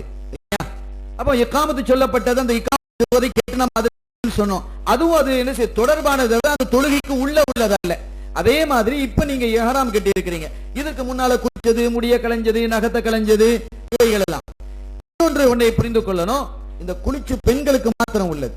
இந்த குளிச்சு முடிஞ்சதுக்கு பின்னால முகத்திலேயும் கையிலேயும் மருதோண்டி பூசுவது பெண்களுக்கு சுன்னத். முகத்திலேயும் கையிலேயும் மருதோண்டி பூசுறது சுன்னத். அதை எப்படி என்ன செய்றாங்க, நல்லா குளிச்சு நல்லா பூச சொல்றாங்க. ஆனா இப்போ பொறுத்த வரைக்கும் நம்ம அப்படி பூச முடியாது. ஏன் பூச முடியாதுன்னு கேட்டா, பாஸ்போர்ட்ல இருக்கிற ஒரு சைஸ் ஒரு மாதிரியா இருக்கும். நீங்க முகத்தை பூசிட்டு போகும்போது அவன் இமிகிரேஷன்ல பார்த்தா விவகாரம் ஆகிடக்கூடாது, என்ன இந்த மாதிரி இருக்குது, டிஃபரன்ஸா இருக்குங்க, பிரச்சனைகள் ஏற்பட்டா என்ன செய்யறது, ரொம்ப சங்கடமாக ஆகிடும். சுன்னத்து என்று ஒன்று இருப்பதின் காரணத்தினால நீங்க மருதோடைய கொஞ்சம் வச்சு கையில கொஞ்சம் பூசிக்கிடலாம், பிரச்சனை இல்லை. முகத்துல பூசி மேல என்ன செய்யணும், ஒரு டச் அப் மாதிரி என்ன செய்ய வேண்டியதான், பண்ணிக்கிட வேண்டியதான், அந்த சுன்னத்தை பேணுவதற்காக. எனவே இதை நாம் என்ன செய்து கொள்ளணும், பெண்கள் கவனத்திலே வைத்துக் கொள்ள வேண்டும். அதற்கு பிறகு நாம் என்ன செய்யணும், ஏற்படுறதுக்கு நம்ம போறோம். இதுக்கு முன்னால இந்த இஹ்ராமுடைய நியத்து வைத்ததற்கு பிறகு முதலாவதாக நாம் சொல்ல வேண்டியது என்ன, முதலாவது சொன்னது வேண்டியது என்ன, லப்பைக் அல்லாஹும்ம லப்பைக் லப்பைக் லா ஷரீக லக லப்பைக் இன்னல் ஹம்த வன் நிஅமத லக வல் முல்க லா ஷரீக லக் என்ற தல்பியாவை நம்ம என்ன செய்யணும், சொல்லணும். எல்லாருக்கும் நமக்கு தெரியும், தெரிஞ்சதானே ஆகணும். ஆக இந்த தல்பியாவை நம்ம 3 தடவை சொல்ல சொல்றாங்க. இந்த 3 தடவை தல்பியாவை சொன்னதற்கு பிறகு 3 முறை ஸலவாத்து சொல்லணும். கண்மணி நாயகம் ஸல்லல்லாஹு அலைஹி வஸல்லம் அவர்கள் மீது ஸலவாத்து 3 தடவை சொல்லணும். அந்த இடத்துல இருந்தே ஸலவாத்தை முடித்ததற்கு பிறகு நாம என்ன செய்யணும், ஒரு துஆவை கேட்கணும். என்ன துஆவை கேட்கணும் என்றால் எந்த துஆவையும் நீங்க கேட்கலாம், எந்த துஆவையும் நீங்க கேட்கலாம். இதுல சில அறிஞர்கள், ஆரிஃபீன்கள், சூஃபியாக்களாக இருக்கக்கூடிய பெருமக்கள் குறிப்பிட்டு காட்டுவாங்க, நீங்க இஹ்ராம் கட்டியதற்கு பிறகு கேட்கக்கூடிய முதல் துஆ இது கன்னி துஆ. எனவே அந்த துஆவை நீங்கள் சரியான முறையில் பயன்படுத்திக் கொள்ளணும் என்று என்ன செய்றாங்க, சொல்றாங்க. இஹ்ராம் கட்டினதுக்கு பிறகு கேட்கக்கூடிய முதல் துஆ என்பதனால இது நீங்க சரியான முறையில் பயன்படுத்தி மிகச் சிறந்த துஆக்களை, நிறைய விஷயங்களை அதில் நீங்கள் கேட்டுக்கொள்ள வேண்டும் என்று வலியுறுத்தி அவர்கள் என்ன செய்வார்கள், சொல்லுவார்கள் அறிஞர்கள். எனவே அந்த அடிப்படையில் அந்த நேரத்தில் என்ன துஆக்களை அதிகமாக நீங்கள் கேட்க வேண்டுமோ அத்தியாவசியமானவைகள் எல்லாம் நீங்க நிறைய கேட்டு முடித்து விட வேண்டியதுதான். அல்லாஹ்வே என்னுடைய எல்லா ஹாஜத்தையும் நீ நிறைவேற்றுன்னு கேட்டா போதுமானது தானே, அதான் எல்லாம் அடங்கி போயிடுமே என்று கேட்டா அப்படி அல்ல. அல்லாஹ்வை பொறுத்த வரைக்கும் ஒவ்வொன்றையும் சொல்லி சொல்லி அவனிடத்தில் கேட்பது என்பது அவனுக்கு விருப்பமானது, அவனுக்கு விருப்பமானதாக இருக்கிறது. அல்லாஹ்விடத்தில் அவனை மீண்டும் மீண்டும் மடக்கி மடக்கி அலட்டி அலட்டி கேட்பது என்பது அவனுக்கு விருப்பம் என்பதால் அல்லாஹ்வுக்கு எது விருப்பமோ அந்த விருப்பம் பிரகாரம் அடியார்கள் இருக்கணும். நம்முடைய எஜமான் அவனுக்கு எது விருப்பமா இருக்கோ அந்த அடிப்படையில் நாம நடந்து கொள்ளணும். எனவே திருப்பி திருப்பி நாம என்ன செய்யணும், அல்லாஹ்விடத்திலே முறையிட்டு மன்றாடி நாம் அதை அவனிடத்திலே அந்த துஆவிலே அதிகமாக நாம் கேட்டுக்கொள்ள வேண்டும் என்று இந்த நேரத்திலே நான் வலியுறுத்தி உங்களிடத்திலே சொல்லிக் கொள்கிறேன். இது ஒரு சிறப்பான ஒரு இடமாக இருக்கிறது. அதற்கு பிறகு இப்ப நம்ம இஹ்ராம கட்டி உள்ள நுழைஞ்சாச்சு, அதுக்கு பிறகு தல்பியா சொல்லியாச்சு, ஸலவாத் சொல்லியாச்சு. அதற்கு பிறகு நாம என்ன செஞ்சிருக்கோம், துஆ கேட்டு முடித்ததற்கு பிறகு இனிமேல் அதிகமாக தல்பியாவை நீங்க சொல்லிக் கொண்டே இருக்கணும். இஹ்ராம்ல இருக்கும் பொழுதெல்லாம் அதிகமாக நாங்க என்ன செய்யணும், தல்பியா சொல்லணும். எப்ப தல்பியா சொல்லக்கூடாதுன்னா ரெண்டு இடத்துல சொல்லக்கூடாது. தவாஃப் செய்யும் போது தல்பியா சொல்லக்கூடாது. தொங்கோட்டம் ஓடுவீங்களே சஃபா மர்வாக்கு இடையில, அப்பவும் தல்பியா சொல்லக்கூடாது. மற்ற நேரங்களில் அதிகமாக தல்பியாவையும் ஸலவாத்தையும் நீங்கள் சொல்லிக் கொண்டே இருக்க வேண்டும் என்று அறிஞர்கள் நமக்கு சொல்லுவாங்க. அதுதான் அன்னைக்கு ரொம்ப ஒரு பெரிய இபாதத். இப்ப நம்ம எல்லாரும் ஏர்போர்ட்டுக்கு அழைச்சிட்டு போய் இமிகிரேஷன் அது அதெல்லாம் முடிஞ்சு பிளைட்ல உட்கார வச்சதற்கு பிறகு நம்மள என்ன செய்வாங்க, ஜித்தாக்கு அழைச்சிட்டு போவாங்க. இப்ப இந்த நேரத்துல அதிகமாக நம்ம தல்பியாவையும் ஸலவாத்தையும் திக்ரையும் துஆவையும் குர்ஆனையும் நம்ம ஓதிக்கிட்டே இருக்கலாம். ஆனா ஒரு விஷயத்தை நம்ம இப்ப புரிஞ்சுக்கிட வேண்டிய ஒரு விஷயத்தை நான் உங்களுடைய கவனத்துக்கு நான் கொண்டு வர்றேன். இப்ப நாம என்ன செஞ்சோம் என்று கேட்டா, நம்ம வீட்டுல உட்காந்து குளிச்சு இஹ்ராமுடைய உடைய மாட்டி எல்லாம் 2 ரக்காத்தை தொழுது இஹ்ராமுடைய நியத்தையும் வச்சுட்டு நம்ம வந்துட்டோம். சில சமயம் ஃப்ளைட் டிலே அப்படின்னு வந்ததுன்னு வைங்க, ஃப்ளைட் டிலே அப்படின்னு வந்தா நீங்க என்ன செய்வீங்க? அப்படி சில சமயங்கள் நடந்திருக்கு. நாம பல தடவையும் சொல்லியும் இருக்கிறோம். சில வருடங்களுக்கு முன்பாக அநேகமா ஒரு 4 வருடம் இருக்குன்னு நினைக்கிறேன்.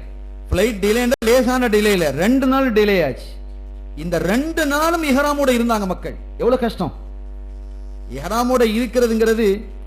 அதாவது காடுகளிலே வாழ்ந்து பழக்கப்பட்டவங்க, கிராமங்களிலேயே வாழ்ந்து பழக்கப்பட்டவங்களுக்கு நமக்கு இடையில வித்தியாசம் இருக்கு. நாம அப்படி வாழ்ந்து பழக்கப்படல, அப்ப நமக்கு அது சிரமமாக ஆயிடும். இப்ப நாம உதாரணமா வைங்களேன், நம்ம இந்த மாதிரி ஃபேனுக்கு கீழே அதுக்கு கீழே உட்கார்ந்தவங்க, இதுல போயிட்டு நம்ம போயிட்டு ஒரு குடிசையில போய் உட்கார்ந்து வாழ்ந்தா எப்படி இருக்கும்? சிரமமா இருக்குமா இல்லையா? கஷ்டம் தான். ஒரு பிளாட்ஃபார்ம்ல போய் படுத்து வாழ்றாங்க, அவங்களும் வாழ்றாங்க தானே, அவங்களும் மனுஷன் தானே, நாமளும் வாழ்ந்தா என்ன அப்படின்னு நம்ம கேட்க முடியுமா? அது அப்படி இல்லை. அது நீதியான ஒரு நியாயமான கேள்வி இல்லை. ஒவ்வொரு மனிதனுக்கும் ஒரு நிலைகள் அல்லாஹ் கொடுத்திருக்கிறான். அந்தந்த நிலையில தான் அவன் வாழ முடியும். இப்படி வாழ்ந்து நாம பழக்கப்பட்டுட்டோம். 2 நாள் டிலே ஆனா என்ன செய்வது? அந்த மாதிரி ஒரு சிரமம் இருக்கிறதுனால ஒரு யோசனை. என்ன யோசனை? நீங்க எல்லாம் குளிக்கிறது குளிச்சிருங்க, அத்தர் பூசுறத பூசுருங்க, ட்ரெஸ் போடுறத போடுங்க, 2 ரக்காத் தொழுறீங்களே இஹ்ராமுடைய தொழுகை, அதையும் தொழுதுருங்க. தொழுதுட்டு நீங்க என்ன செய்யுங்க, மத்த வணக்கங்கள் திக்ருகள் அதுகளை இபாதத்துகளை குர்ஆன் ஓதுறது ஸலவாத்துகளை செஞ்சுக்கிட்டே இருக்க வேண்டியதான். நேரம் ஏர்போர்ட்டுக்கு வந்துட வேண்டியதான். நீங்க இஹ்ராமுடைய நியத்தை மட்டும் வைக்காதீங்க. உம்ராவுக்காக வேண்டி நான் இஹ்ராம் கட்டினேன் அல்லாஹ்வுக்காக நம்ம சொல்றோமா இல்லையா? அந்த நியத்தை மாத்திரம் வைக்காம நம்ம ஏர்போர்ட்டுக்கு வந்துடுறோம். ஏர்போர்ட்டுக்கு வந்து இமிகிரேஷன் எல்லாம் முடிஞ்சு அல்ஹம்துலில்லாஹ் ஃப்ளைட்ல போய் உட்காருவோம் பாருங்க, அப்ப நியத்தை வைப்போம். அப்ப நியத்தை வச்சுக்கிடலாம். அதுக்கு பிறகு ஃப்ளைட்ல புறப்படாம இருந்தாங்கன்னா அது ரொம்ப ரேர். அதெல்லாம் ரொம்ப ரேர். நம்ம அதை நினைத்து பார்க்க முடியாது. அல்லாஹ்வுடைய அது நடந்துருன்னு சொல்லுங்க. அப்ப அந்த ஃப்ளைட்ல போய் ஏறி அமர்ந்ததுக்கு பிறகு நம்ம என்ன செய்து கொள்ளலாம்? அங்கேயே தல்பியா சொல்லுவாங்க. அப்பவே நமக்கு புரிஞ்சிடும் நம்ம நியத்து வைக்கணுங்கிறது. நம்ம என்ன செஞ்சுக்கிடுவோம், அந்த இடத்துல நியத்தை வைத்துக் கொள்ளலாம். என்ன நியத்து? இந்த பழைய நியத்து தான். உம்ராவுக்காக வேண்டி அல்லாஹ்வினுடைய அருளை நாடி நான் இஹ்ராம் கட்டினேன் என்ற நியத்தை வைத்து நம்ம ஃப்ளைட்ல என்ன செய்யலாம்? ஃப்ளைட் பரப்படுது. அது தல்பியா ஸலவாத்து திக்ரு துஆக்கள் இதைகள் நம்ம செஞ்சுக்கிடலாம். இதை நாம் ஒரு கவனத்திலே நம்ம கொண்டு வந்து கொள்ளணும். அதுக்கு அடுத்தபடியாக இஹ்ராம் கட்டியவர்கள் என்ன செய்யக்கூடாது அப்படிங்கறத நம்ம விளங்கிக்கிடணும். இஹ்ராம் கட்டியவர்கள் என்ன செய்யக்கூடாதுங்கிறது முதல்ல நம்ம விளங்குவோம். ஆண்களை பொறுத்த வரைக்கும் தச்ச ஆடையை உடுக்கக்கூடாது, தையல் இருக்கக்கூடிய ஆடைகளை உடுக்கக்கூடாது, தலையை மறைக்கக்கூடாது, காலில் குதிகால்களை மறைக்கக்கூடிய, காலை முழுமையாக மறைக்கக்கூடிய ஷூ போன்றவைகளை என்ன செய்யக்கூடாது, அணியக்கூடாது. சாதாரண செருப்புகளை அணிந்து கொள்ளலாம். அதே மாதிரி இது ஆண்களுக்கு மட்டும். பெண்கள் என்ன செய்யக்கூடாது, பெண்கள் முகத்தை மறைக்கக்கூடாது, பெண்கள் முகத்தை மறைக்கக்கூடாது. ஆனால் சில பேர் என்ன செய்வாங்கன்னு கேட்டால், ரொம்ப ஹயா உள்ள பெண்கள் அப்படின்னு சொல்லி பார்த்து, ரொம்ப இது வணக்கத்தில் உள்ளது, மார்க்க நமக்கு சொல்லி தருகிறது ஷரியத்து. அது ரொம்ப ஹயா உள்ள பெண்கள் தான் என்ன செய்யணும், அந்த தலைக்கு மேலே என்ன செய்யணும், இந்த போலீஸ்காரன் தொப்பி போடுற மாதிரி போட்டுக்கிட வேண்டியதான். அந்த மாதிரி போட்டு, அந்த மாதிரி ஒரு மறை போட்டு, அதுக்கு மேலே துண்டை போட்டு இப்படி முன்னால தொங்க விடலாம். அந்த தொங்கக்கூடிய முகத்துவத்திலே தொங்கக்கூடிய, முன்னால தொங்கக்கூடிய அந்த துணி முகத்தில் படக்கூடாது, அது மறைவுன்னு வந்துடும். மொத்தத்தில் பெண்கள் என்ன செய்யக்கூடாது, முகத்தையும் மறைக்க கூடாது. ஆண்களா இருந்தா அவங்க இந்த மாதிரி தச்ச ஆடைகளை உடுக்கக்கூடாது நம்ம சொல்லிட்டோம். அதே மாதிரி இந்த உள்ளாடைகளையும் அணிய முடியாது. செருப்பையும் அந்த குதிகால்களை திறந்திருக்கிற மாதிரி, விரல்கள் திறந்திருக்கிற மாதிரி செருப்புகளை அணிஞ்சு கொள்ளணும். அவைகளை மறைக்கிற மாதிரி ஆடைகளை செருப்புகளை அணியக்கூடாது. இது ஒன்று. இரண்டாவது என்னன்னு கேட்டா, உடையிலும் சரி, உடலிலும் சரி, விரிப்பிலும் சரி மனம் பூசக்கூடாது. ஏற்கனவே பூசினது இஹ்ராமுக்கு முன்னாலே நம்ம குளிச்சுட்டு பூசணும். நம்ம இஹ்ராம் நியத்து தான் இஹ்ராம், அது தொழுகைக்கு பிறகு வைக்கணும். தொழுகைக்கு பிறகுதான் நம்ம இஹ்ராம் நியத்தை வைக்கிறோம். இப்போ இஹ்ராமுடைய நியத்து வைத்ததற்கு பிறகு செய்யக்கூடாதவை எவைங்கிறத நம்ம சொல்றோம். விரிப்பிலையும் சரி, உடம்பிலும் சரி, அல்லது உடையிலும் சரி மனம் பூசக்கூடாது. இன்னும் சொல்ல போனா, நாம் சாப்பிடக்கூடிய உணவிலும் கூட மனம் இருக்கக்கூடாது. இதுதான் சட்டம். இந்த சாப்பிடக்கூடிய உணவிலே மனம் இருக்கக்கூடாதுங்கிறது ஷாஃபி மதஹ்புக்கு, ஹனபி மதஹ்புக்கு இல்லை. இப்போ என்ன சாப்பிடக்கூடிய உணவுல என்ன மனம் கேட்ட, பிரியாணி மனம் மணக்குமா இல்லையா? மணக்கும். நெய்ச்சோறு, தாளிச்ச மனங்கள் அதில் இருக்கிறது. இப்போ இதெல்லாம் என்ன அப்படின்னு கேட்டா, சில கட்டுப்பாடுகளை அல்லாஹ் இந்த சமுதாயம் ஷரியத்து மனிதர்களுக்கு விதிக்கிறது. மனக்கட்டுப்பாடு, நப்சு கட்டுப்பாடு இருக்கு பாருங்க, ஆத்மாத்ம ரீதியான அந்த கட்டுப்பாடு ரொம்ப உயர்ந்த விஷயம். எனவே அந்த கட்டுப்பாட்டின் அடிப்படையில் கொஞ்ச நேரத்துக்கு, ஒரு நாள் கூட நம்ம இருக்க போறது இல்லை. ஏறாம் கட்டினது கொஞ்ச நாளைக்கு ஒரு பிரியாணி சாப்பிடாம இருக்கல. ஆனா பிளைட்ல போனா பிரியாணி தான் தருவான். பிளைட்ல நம்ம போகும்பொழுது அவன் எல்லாருக்கும் சாப்பாடு தருவாங்க. என்ன தருவாங்க? பிரியாணின்னு தருவான். அது சாப்பிடாது அனுப்பிக்கலாம், எந்த பிரச்சனையும் இல்லை. நம்ம பொறுத்த வரைக்கும் அது சாப்பிடக்கூடாது, நமக்கு மார்க்கம் சொல்லி இருக்கு, சட்டம் அதுதான். அந்த அடிப்படையில் நம்ம என்ன செய்து கொள்ளணும், நடந்து கொள்ளணும். நாம என்ன செய்யணும், நாம ஏதாவது ஒரு பண்ணை சாப்பிட்டுக்கிடலாம், பழத்தை சாப்பிட்டுக்கிடலாம், இந்த மாதிரி ஏதாவது பொருட்களை சாப்பிட்டுக்கங்க. அல்லது நீங்க என்ன செய்யுங்க, ஒரு புளிச்சோறு, தயிர் சாதம் என்னத்தையும் எடுத்து வச்சுக்கோங்க. அந்த மாதிரி உணவுகளை நம்ம என்ன செய்து கொள்ளணும், அல்லது சாப்பிட்டுக் கொள்ள வேண்டும் என்று தாளிச்ச உணவுகள் இல்லாம நீங்க பார்த்துக்கிடணும். இஹ்ராம்ல இது தவிர்க்கப்பட வேண்டியது. அதே மாதிரி மனம் பூசக்கூடாதுன்னு சொன்னா ஸ்ப்ரே பண்ணக்கூடாது. வியர்வைக்கு அதிகமா வியர்வை வருதுங்கிறதுக்கான சில பேர் ஸ்ப்ரே பண்ணுவாங்க, அதெல்லாம் பண்ண முடியாது. மனமான சுருமாக்களை விடக்கூடாது. இவையெல்லாம் தவிர்க்க வேண்டிய விஷயங்கள். அதற்கடுத்து மூன்றாவதாக, முடி களையக்கூடாது, நகங்களை வெட்டக்கூடாது. ஏற்கனவே இஹ்ராமுக்கு முன்னாலேயே களைய வேண்டிய முடிகள்லாம் களைஞ்சுக்கங்கன்னு சொல்லியாச்சு. வெட்ட வேண்டிய முடி நகங்களை வெட்டிக்கொள்ளணும்னு சொல்லியாச்சு. இஹ்ராம் கட்டியதற்கு பிறகு முடி களையக்கூடாது, நகம் களையக்கூடாது, இந்த நகம் வெட்டக்கூடாது. இது மூன்றாவது விஷயம். நான்காவது என்ன, மனைவியும் நம்மோடு வருவார்களே ஆனால் அவர்களோடு சுகம் பாராட்டக்கூடாது. மார்க்கத்தில் ஏற்கனவே அனுமதிக்கப்பட்டதாக இருந்தாலும் கூட இப்ப தடை விதிக்கப்படுகிறது இஹ்ராம். இது எல்லாமே அல்லாஹ்வுக்கு, அல்லாஹ்வின் சமூகத்திலே நம்மை ஒப்படைக்கக்கூடிய விஷயம் என்பதின் காரணத்தினாலே மனைவி நம்மோடு வருவார்களே ஆனால் அவர்களோடு என்ன செய்யக்கூடாது, எந்த விதத்திலும் சுகம் அனுபவிப்பதற்கு மார்க்கத்தில் அனுமதி இல்லை. ஐந்தாவதாக, வேட்டையாடக்கூடாது. சரி, இப்ப இதுல மனைவியோட சுகம் அனுபவிக்க போறது இல்லை, மனைவியோட செல்லக்கூடியவர்கள் அதுல கவனமா இருப்பாங்க, வேட்டையாட போறதும் இல்லை. மீதி இருக்கக்கூடிய விஷயங்களை நம்ம கொஞ்சம் பார்க்கணும். உடைகளை அணியாம பார்க்கறது. இப்போ கடுமையான குளிர்காலம்னு வைங்க, சில சமயங்களை தாங்க முடியாத குளிர், போத்திக்கிட்டு தான் படுக்க வேண்டியது இருக்குது. இஹ்ராம் ஹஜ்ஜுடைய காலத்திலையும் இஹ்ராம் இருக்கிறதுனால சேர்த்து சொல்லிக்கிறேன், போத்திக்கிட்டு தான் படுக்க வேண்டிய, தலையை மூட தான் வேண்டி இருக்குது என்று இருக்குமே. ஏன்னா என்ன செய்யறது அப்படின்லாம் வரும் பொழுது அதற்கு சில மார்க்கத்துல அனுமதி இருக்கு. சில சமயங்கள்ல என்ன செய்வாங்க, ஸல்லல்லாஹு காலத்துல ஒரு சாபி கடுமையான பேன் தொல்லை, பேன் தான் அப்படி ஒரு பேன், கடும் பேனாக இருந்தது, வேற வழி இல்லை, முடி இறக்கிதான் ஆகணும் அப்படிங்கிற மாதிரி நிலைமை ஏற்பட்டது. அப்ப அந்த இஹ்ராமுலையே முடி இறக்க வேண்டியது இருந்தா முடி இறக்கிறதுக்கு மார்க்கத்தில் என்ன செய்யுது, அனுமதி இருக்கிறது. சரி, சில வேற உணவு இல்லை, கடுமையான பசியா இருக்குது, இந்த மனமான உணவு தான் இருக்கு, தாளிச்ச உணவு தான் இருக்கு, வேற உணவு இல்லைண்டா அதை சாப்பிட்றதுக்கு என்ன செய்யுது, அனுமதி இருக்கிறது. தச்ச ஆடையை உடுக்க வேண்டிய ஒரு கட்டாயம் ஏற்பட்டுருச்சு அப்படின்னு சொன்னா அந்த மாதிரி ஒரு சூழல் உருவானா அப்படி செய்வதற்கெல்லாம் அனுமதி இருக்கிறது. அனுமதி இருந்தால் மட்டுமில்ல, அந்த மாதிரி செய்ய வேண்டிய ஒரு நிலை ஏற்பட்டால், நிர்பந்தம் ஏற்பட்டால் அதுக்கு ஒரு பனிஷ்மெண்ட்டும் இருக்கு. அதை செஞ்சதுக்கு பின்னால் அதையும் செய்யணும். என்ன செய்யணும் அப்படின்னு கேட்டா மார்க்க நமக்கு அதை சொல்லி தருகிறது. ஒரு ஆடு அறுத்து நீங்க கொடுக்கணும், அதுக்காக வேண்டிய அதுக்கு ஒரு ஆடு அறுத்து கொடுக்கணும். அப்படி இல்ல 6 மிஸ்கீன்களுக்கு உணவு கொடுக்கணும். 6 மிஸ்கீன்களுக்கு அரிசியோ கோதுமையோ நீங்க என்ன செய்யலாம், கொடுக்கலாம். ஒரு ஆளுக்கு அரசான்னு சொன்னா 1.25 கிலோ, ஏறக்குறை 1.25 கிலோ ஒரு 6 பேருக்கு நீங்க கொடுத்துட்டா போதும். அப்படி செய்யலாம். அப்படி இல்ல 3 நோன்பு நோக்கம், இந்த 3ல எதையும் நீங்க செஞ்சுக்கலாம், சாய்ஸ் தான், சூஸ் பண்ணிக்கலாம். ஒண்ணு ஒரு ஆடு அறுத்து கொடுக்கணும், அல்லது 6 மிஸ்கீன்களுக்கு 1.25 கிலோ நீங்கள் உணவு தானியம் கொடுக்கணும், அரிசியோ கோதுமையோ கொடுக்கணும், அல்லது 3 நாள் நோன்பு நோக்கணும். இந்த மாதிரி காரியங்களை செய்தால் இன்ஷா அல்லாஹ் அதெல்லாம் ஏற்பட போறதில்லை, அல்லாஹ் பாதுகாப்பானாக. இந்த மாதிரி கொடுக்க வேண்டியது ஏற்படும். ஏன்னா மார்க்க நமக்கு ஃபிதியா என்ன, அந்த குற்றத்திற்கான பரிகாரம் என்னங்கிறத நமக்கு சொல்லி தருகிறது. அதே சமயத்தில் மனைவியோடு ஒரு உடலுறவு ஏற்பட்டன்னு சொன்னா அதற்கு பெரிய தண்டனைகள் இருக்கிறது. இப்ப அது ஏற்பட அந்த விவரத்தை நம்ம சொல்லிக்கிட்டு இருக்க வேண்டிய அவசியம் இல்லை. அது பாடத்திட்டம் பிள்ளைகளுக்கு பாடம் நடத்தும் போது மதரசாக்கள் என்ன செய்வாங்க, அது ஹுக்கும் என்னன்னு சொல்லிக்கிடுவாங்க. அது இப்போது நமக்கு அவசியம் இல்லை. அந்த அளவுக்கு யாரும் கவனக்குறைவாக இருக்க போறதும் இல்லை. ஏன்னால் இவ்வளவு பெரிய வணக்கத்துக்கு போகும்பொழுது அந்த சிந்தனைகள் சில சமயம் ஏற்பட்டால் என்ன, ஏற்பட்டால் நடந்து விட்டால் அதற்கு என்ன பரிகாரங்கிறது மார்க்கம் சொல்லும். சரி ஹைர், அதெல்லாம் நம்ம இடத்துல ஏற்படாது. எனவே இந்த மாதிரி நாம் செய்து கொள்ள வேண்டும், இந்த மாதிரி குற்ற பரிகாரங்களை நாம் செய்து கொள்ள வேண்டும் என்று மார்க்கம் நமக்கு தெளிவாக சொல்லி தருகிறது. சரி, நாம் இன்ஷா அல்லாஹ் மக்ரிபுக்கு பிறகு வாங்க சொல்லுது, நம்ம இதை தொடருவோம். சில பேர் நோன்பு வச்சுட்டு வந்து அவங்களுக்காக நோன்பு திறப்பதற்கான ஏற்பாடும் செய்யப்பட்டிருக்கிறது. இன்ஷா அல்லாஹ் மக்ரிபுக்கு பிறகு உங்களுக்கு தேநீர் பிஸ்கட்ஸ் ஏற்பாடு செய்யப்பட்டிருக்கிறது.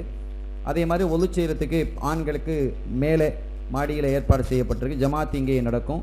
பெண்களுக்கு கீழே ஒது செய்வதற்கு ஏற்பாடு செய்யப்பட்டிருக்கிறது. அதே மாதிரி தேநீரும் மக்ரிபுக்கு பிறகு உடனே வழங்கப்படும். மக்ரிபிலிருந்து இஷாவோடு இன்ஷா அல்லாஹ் இந்த முழுமையான செய்திகளை நாம் சொல்லி முடிக்க இருக்கிறோம். எனவே உங்களுக்கு வேறு தேவைகள் எப்படின்னா, உங்களுடைய பிள்ளைகள் இருக்கிறாங்க, அங்கே தாய்மார்கள், அங்கே உஸ்தாதுமார்கள் இருக்கிறார்கள். மக்ரிபுக்கு முன்பாக நாம் இந்த இஹ்ராம் கட்டுவதனுடைய முறை எப்படி என்பதை பற்றி நாம் குறிப்பிட்டு வந்தோம். இஹ்ராம் கட்டியதற்கு பிறகு எவைகளை எல்லாம் செய்யக்கூடாது என்ற விவரத்தையும் நாம் சொன்னோம். அந்த அடிப்படையிலேயே நாம் நம்முடைய வணக்க வழிபாடுகளை முறைகளை நாம் அமைத்துக் கொள்ள வேண்டும். ஒருவேளை அதை செய்ய வேண்டிய நிலை ஏற்பட்டால், தலையை மூட வேண்டிய நிலை ஆண்களுக்கு ஏற்பட்டால், முகத்தை மூட வேண்டிய நிலை பெண்களுக்கு ஏற்பட்டால், முடி களைய வேண்டியது ஏற்பட்டால் என்ன செய்யணுங்கிறதையும் நம்ம சொல்லியிருக்கிறோம். அதற்கு பிறகு இவைகளெல்லாம் இந்த பேணுதலோடு 5 விஷயங்கள் தடை செய்யப்பட்டது, அந்த 5ஐயும் நம்ம சொல்லிட்டோம். அந்த 5ல் ஏதாவது இந்த மனைவியோட சுகம் அனுபவிப்பதை தவிர மற்றதெல்லாம் செஞ்சால் என்ன செய்யணுங்கிறதையும் நம்ம சொல்லியிருக்கிறோம். அதற்கான பரிகாரம் என்ன செய்ய வேண்டும் என்பதையும் நாம் குறிப்பிட்டோம். இப்போது நாம் ஃப்ளைட்டில் ஏறி அமர்ந்து இந்த தல்பியாவோடு, திக்ரோடு, சலவாத்தோடு, துவாக்களோடு, திலாவத்தோடு நாம் ஜித்தாவை வந்து இறங்கி, அதற்கு பிறகு அங்கிருந்து நமக்கு ஒரு பஸ் ரெடியாக இருக்கும். இந்த எமிக்ரேஷனில் முடிஞ்சதுக்கு பின்னால் அந்த பஸ்ஸில் நமக்கு மக்காவுக்கு அழைச்சிட்டு போவாங்க. ஆனால் இதில் இது சொல்லுவாங்க, முந்தைய காலங்களில் ஹஜ்ஜு வந்து ஒரு பெரிய சிரமம் அப்படிம்பாங்க முந்தைய காலங்களில். ஆனால் இப்போது அப்படி ஒரு சிரமம் இல்லை.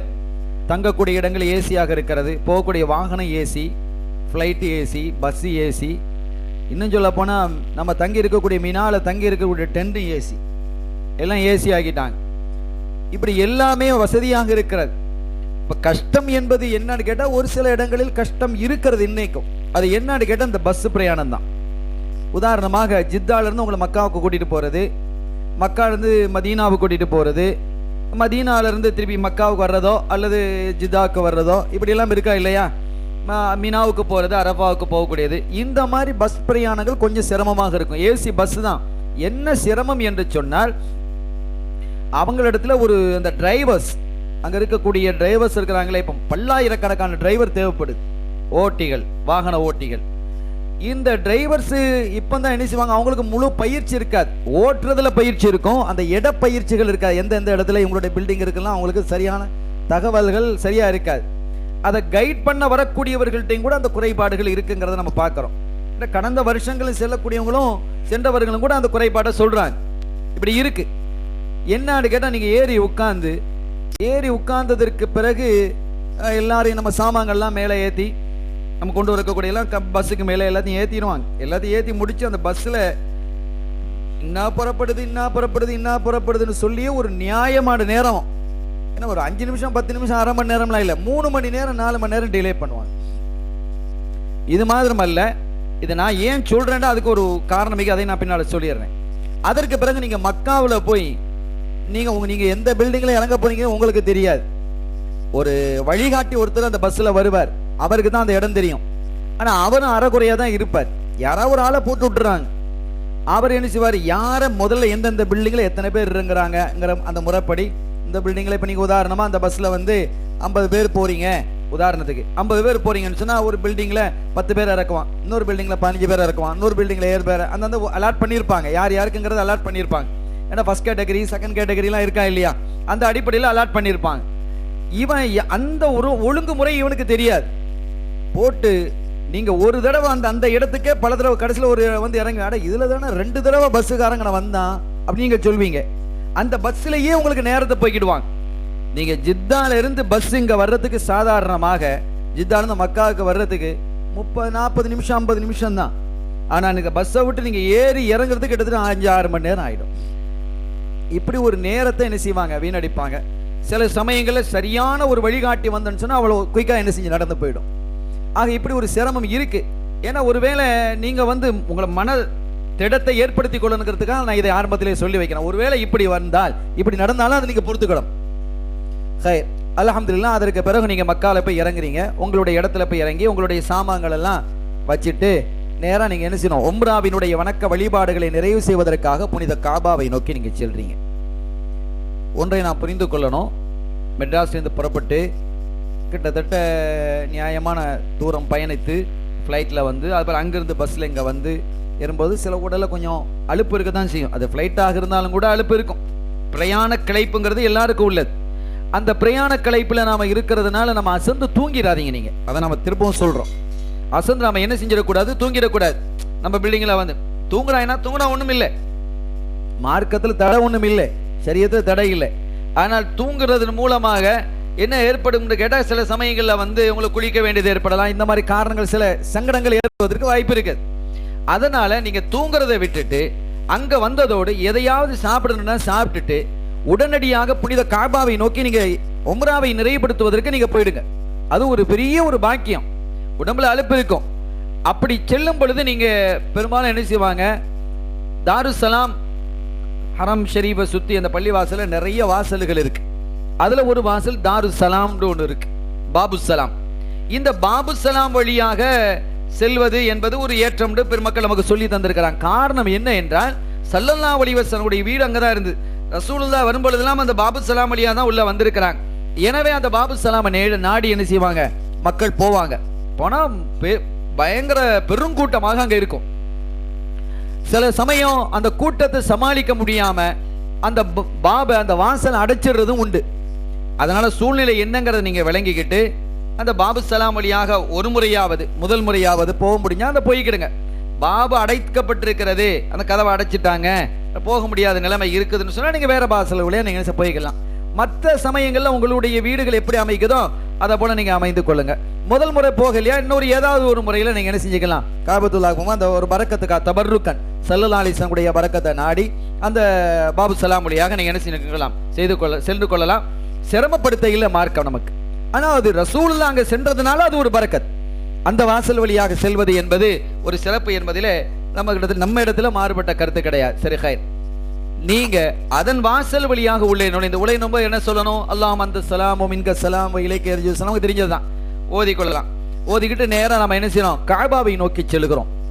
புனிதமான காபத்துல்லாவை நாம் அந்த ஹரம் ஷரீஃபுக்குள்ளா நுழைந்து அந்த காபாவை கருப்பு கட்டிடத்தை நாம் நோக்கி செல்லும் பொழுது முதல் பார்வை நமக்கு விழுந்ததுமே நம்ம உடம்பில் இருக்கக்கூடிய களைப்பும் கஷ்டமும் அந்த அசத்தியும் அப்படியே நீங்கிடும். அவ்வளவு பெரிய நியாமத்தை அல்லாஹ் அந்த கட்டிடத்துல வச்சிருக்கிறான். அல்லாஹ்வினுடைய தௌஹீத ஏகத்துவத்தை எடுத்து சொல்லக்கூடிய பரம் சாட்டக்கூடிய ஒரு அற்புதமான ஒரு மாளிகை, அது ஒரு மஸ்ஜித். அது அதை பார்த்ததும் உடம்பில இருக்கக்கூடிய களைப்புகள் எல்லாம் களைந்து விடுகிறது, உடலில் இருக்கக்கூடிய அசதிகள் எல்லாம் நீங்கி விடுகிறது என்பதை அனுபவபூர்வமாக நீங்கள் உணர்வீர்கள். எனவேதான் நாம் சொன்னோம், நீங்க அங்கிருந்து களைப்பு இருந்தாலும் கூட அந்த களைப்பை நீக்குவதற்கு தூக்கத்தை தேர்ந்தெடுப்பதை விட காபாவை பார்ப்பதை தேர்ந்தெடுங்க. அது ஒரு பெரிய பரக்கத்தாக இருக்கும் இன்ஷா அல்லாஹ்.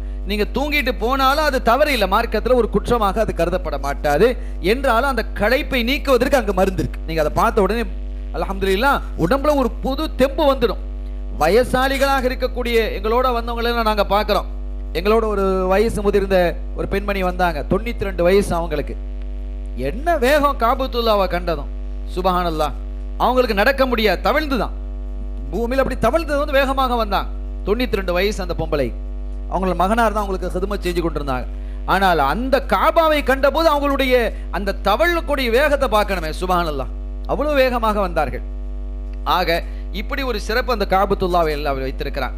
அருமையானவர்களே, அந்த காபத்துல்லாவை பார்த்த உடனேயே ஓதக்கூடிய ஒரு துவா என்று இருக்கு. இப்ப எல்லாத்தையும் இந்த துவாக்களையும் பாடமாக்கணுங்கிறது அது முடியுமாக நீங்க பார்த்துக்கணும். அல்லது சின்ன கையில ஒரு புக்லெட் மாதிரி வச்சிருந்தா அதை நீங்க படிச்சுக்கிடலாம்.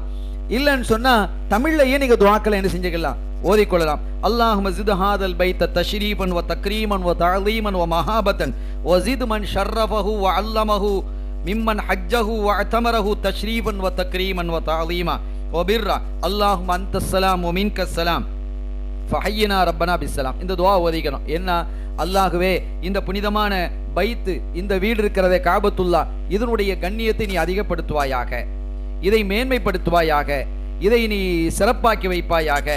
யாரெல்லாம் இதை கண்ணியப்படுத்துகிறார்களோ, மேன்மைப்படுத்துகிறார்களோ, இதை ஹஜ்ஜு செய்கிறார்களோ, உம்ரா செய்கிறார்களோ, அவர்களையும் நீ கண்ணியப்படுத்துவாயாக, அவர்களையும் நீ இஸ்ஸத்தாக ஆக்கி வைப்பாயாக, மேன்மைப்படுத்தி வைப்பாயாக என்று நீங்க என்ன செஞ்சுக்கணும், துவா செய்யணும். காபாவுக்கும் துவா செய்து, காபாவை யார் நாடி வந்திருக்கிறாங்களோ அவங்களுக்கும் துவா செய்வது, அதான் முதல் துவா. காபாவை பார்த்ததும் கேட்கக்கூடிய ஒரு துவாவாக இருக்கிறது. இனி நாம் உம்ராவினுடைய வணக்கத்தை ஆரம்பிக்கிறோம். உம்ராவுடைய வணக்கத்தை எப்படி ஆரம்பிக்கிறோம், தவாஃபை கொண்டு ஆரம்பிக்கிறோம். காபத்துல்லா நமக்கு இருக்கு. காபத்துல்லா நம்முடைய இடது பக்கத்துல காபத்துல்லா ஆக்கிக்கணும். காபத்துல்லாவுக்கு 4 மூலை இருக்கு, முக்கு. அதுல ஒரு முக்குல ஹஜருல் அஸ்வத் இருக்கு. அந்த ஹஜருல் அஸ்வத் முக்கில் இருந்து தான் ஆரம்பிக்கணும். அந்த ஹஜருல் அஸ்வத் முக்கில் இருந்து ஆரம்பித்து இப்படி காபத்துல்லாவை சுத்தி வந்து அந்த ஹஜருல் அஸ்வத் இருக்கக்கூடிய அந்த மூலைக்கு வரும் பொழுது ஒரு சுற்று, இப்படி 7 சுற்றுகள் நம்ம சுற்றணும். காபத்துல்லா நமக்கு இடப்பக்கமா இருக்கும், இடது பக்கமாக இருக்கும், லெஃப்ட்ல இருக்கும். நம்ம என்ன காபத்துல்லா இப்படி சுத்தி வர்றோம். ஹஜருல் அஸ்வத் ஆரம்பிச்சு ஹஜருல் அஸ்வத் முடிக்கிறது ஒரு சுற்று. ஹஜருல் அஸ்வத் நமக்கு பார்க்கறதுக்கு என்ன செய்யணும், முன்னாள் அந்த ஹஜருல் அஸ்வத் தெரியுதான்னு பார்க்கணும், அந்த ஸ்டார்டிங் பிளேஸ். அது சில சமயங்கள் அது கீழே இருக்கிறனால மக்கள் கூட்டத்தில் நமக்கு தெரியாது சரியா ஆரம்பிக்கிறமாண்டு. அப்படி இல்லைன்னு சொன்னா முன்னால கீழே வந்து என்ன செய்வாங்க, ஒரு கருப்பு கோடு போட்டிருப்பாங்க. கருப்பு கோடுனா மார்பிள், கருப்பு மார்பிள் பதிச்சிருப்பாங்க. இப்ப அது இல்லை, எடுத்துட்டாங்க. அந்த கல்லை என்ன செஞ்சிட்டாங்க, முன்னால் அந்த கருப்பு கல் போட்டிருந்தாங்க அடையாளம், அதை எடுத்துட்டாங்க. காரணம் அது கீழே உத்து பார்க்கும்போது இந்த கூட்ட நெரிசல கீழே விழுந்துடுறாங்க, சில பேர் இடிச்சிடுறாங்க. அந்த பாதுகாப்பு கருதி அதை எடுத்துட்டாங்க. எனவே என்ன செய்யுங்க, நீங்க வலது பக்கத்துல இப்படி திரும்பி பார்த்தா அந்த மஸ்ஜிதினுடைய அந்த கட்டிடத்துல ஒரு பச்சை லைட்டை பெருசா நீட்டமா வச்சிருப்பாங்க. அப்ப அதான் ஸ்டார்டிங் பாயிண்ட் நீங்க கண்டுபிடிச்சுக்கிடலாம். ஒரு பெரிய கஷ்டம் ஒண்ணு இல்லை, இந்த அடையாளங்கள் இருக்குங்கிறத நம்ம சொல்லிக்கிறோம். அதுல இருந்து நீங்க என்ன செய்றீங்க, ஆரம்பிக்கிறீங்க. ஆரம்பிக்கும் பொழுது காபத்துல்லாவினுடைய மேல் பக்கம் வரும் பொழுது இந்த ரவுண்டான மாதிரி ஒன்று இருக்கும், அதையும் சேர்த்து தான் சுத்தணும். ஹிஜ்ரி இஸ்மாயில் அதுக்கு பேர். உள்ள ஒரு கேப் ஒன்று இருக்கு, அந்த கேப்புக்குள்ள போகக்கூடாது. அதுக்கு யாரும் போக மாட்டாங்க, அது உங்களுக்கு பார்த்தாலே தெரிய போயிடும். அதையும் சேர்த்து தான் என்ன செய்யணும், நீங்க சுத்தி வரணும். காபத்துல்லா ரவுண்டா இருக்கு, அதுக்கு மேக்க என்ன செய்யணும், இப்படி ஒரு முன்னால ஒரு குதிரை லாட மாதிரி இப்படி வளைவா இருக்கும், யூ வடிவில் ஒன்று இருக்கும், அதையும் சேர்த்து தான் நீங்க என்ன செய்யணும், சுத்தணும். இப்படி சுத்தணும். இந்த சுத்தக்கூடிய முறை என்ன என்று சொன்னா, எல்லாம் ஒழுவோடு தான் இதை செய்யணும். ஒழு இல்லாம செய்ய முடியாது. அவுரத்துக்களை மறைச்சிருக்கணும். எந்த அடிப்படையில் நம்ம தான் எஹ்ராமுடைய உடையோட தானே இருக்கிறோம், பெண்கள் அவங்களுடைய உடையோட இருக்கிறாங்க. இப்பதான் எஹ்ராமுடைய உடை மிக முக்கியம். நீங்க அப்படி காபத்துல்லா அந்த ஹஜ்ருல் அஸ்வதை எப்படி தவாஃப் ஆரம்பிக்கணும் அப்படின்னு கேட்டா, முதலாவதாக நேராக வந்து ஹஜ்ருல் அஸ்வதை முத்தமிடணும். 3 தடவை முத்தமிட்டு ஃபயஸ்ஜுது அலைஹி, அதுல சுஜூதும் செய்யணும். சுஜூதுனா நெற்றியை வைக்கிறது, ஏன்னா நின்றுட்டு தான் செய்ய முடியும். சுஜூதுனா அந்த மாதிரி நம்ம படுத்து தொழுகையை செய்யறோம் அந்த சுஜூது அல்ல, நெற்றியை அதுல 3 தடவை வைப்பது. 3 தடவை முத்தமிட்டு நெற்றியை அதிலே வைப்பது. சொல்றேன், அதாவது 3 தடவை முத்தமிட்டு நெற்றியை அதுல என்ன செய்யணும், வைத்து அதை என்ன செய்யணும், அதுக்கப்புறம் ஆரம்பிக்கணும். தவாஃபை நம்ம ஆரம்பிக்கணும். தவாஃப் ஆரம்பிக்க நியத்து வச்சுதாகணுங்கிறது இல்லை. நம்ம எஹ்ராமுல ஆரம்பத்தில் நியத்து நம்ம வச்சிருக்கிறதுனால, உம்ராவுடைய நியத்து நம்ம வச்சிருக்கிறதுனால, அதற்குள்ளேயே நம்ம இருக்கிறதுனால அது போதுவானது. ஆனா நம்ம என்ன செஞ்சுக்கலாம், தவாஃபை உம்ராவுடைய தவாஃபை செய்யறேன்னு நியத்து வச்சாலும் பிரச்சனை இல்லை. சரி, இப்படி நீங்க 7 தடவை இதுல இருந்து ஆரம்பிச்சு இந்த முத்தமிட்டதற்கு பிறகு அந்த இதுல இருந்து நீங்க தவாஃபை ஆரம்பிக்கிறீங்க. ஒரு ஸ்டெப் பின்னால் இருந்து ஆரம்பிச்சாலும் பரவாயில்ல, முன்னால போயிடக்கூடாது. இப்போ இதான் எல்லைன்னு சொன்னா, இப்போ நீங்க போக போறீங்கன்னா இதுக்கு இதுல நேரம் ஆரம்பிக்காட்டாலும் பரவாயில்ல, கொஞ்சம் ஒரு ஸ்டெப் முன்னால இருந்து நீங்க ஆரம்பிச்சுக்கிடலாம், அதை பத்தி பிரச்சனை இல்லை. ஹஜ்ஜுல் அஸ்வத் முத்தமிட்டா நேரா கரெக்டா நிக்கிறோமா இல்லையாங்கிறது தெரியாது, கொஞ்சம் பின்னுக்கு வந்துட்டா பரவாயில்ல தானே, நமக்கு அந்த தவாஃப் அதுலயே ஆரம்பிச்சிடும், அந்த இடம் அந்த பிளேஸும் அதுக்குள்ள அடங்கிடும். ஒரு ஸ்டெப் பின்னால வந்து நீங்க ஆரம்பிச்சா அது ரொம்ப பாதுகாப்பாக இருக்கும். ஹைர், இப்படி ஒவ்வொரு சுற்றுலையும் கூட ஹஜ்ஜுல் அஸ்வதை முத்தமிட்டு நீங்க என்ன செய்யலாம், இந்த தவாஃபை செய்யறது தான் நமக்கு சுன்னத்தி தான் ஒரு முறை. இப்ப இதுல உள்ள விஷயம் என்ன அப்படின்னு கேட்டா, இந்த தவாஃபை நம்ம செய்யறதுக்கு முன்னாடி நம்ம சொல்லியிருக்கிறோம் உடல்ல மனம் பூசக்கூடாதுன்னு சொல்லியிருக்கிறோம். ஆனா ஹஜ்ஜுல் அஸ்வதுல நிறைய மனம் பூசி வச்சிருப்பாங்க, அத்தரை கொட்டி வச்சிருப்பாங்க. அதனால என்ன செய்யணும், இஹ்ராமுடைய அது ஹராமாக நமக்கு இருப்பதின் காரணத்தினால வர்றவங்க போனவங்களாம் கொட்டிடுவாங்க, மனத்தை கொட்டிட்டு போயிடலாங்க. எனவே நாம என்ன செய்ய வேண்டியிருக்குது, இஹ்ராமோடு இருக்கும் பொழுது, நீங்க உம்ராவுடைய இஹ்ராமோ ஹஜ்ஜுடைய இஹ்ராமோ இஹ்ராமோடு இருக்கும் பொழுது ஹஜ்ஜுல் அஸ்வதை முத்தமிடுவதை நீங்கள் தவிர்த்திடணும். சார், ரெண்டாவது இன்னொரு விஷயம் என்ன கேட்டா, ஹஜ்ஜுல் அஸ்வதை முத்தமிடுவதுங்கிறது அவரும் லேசான விஷயமும் இல்லை, ஒரு பெரிய பாரதூரமான விஷயம்.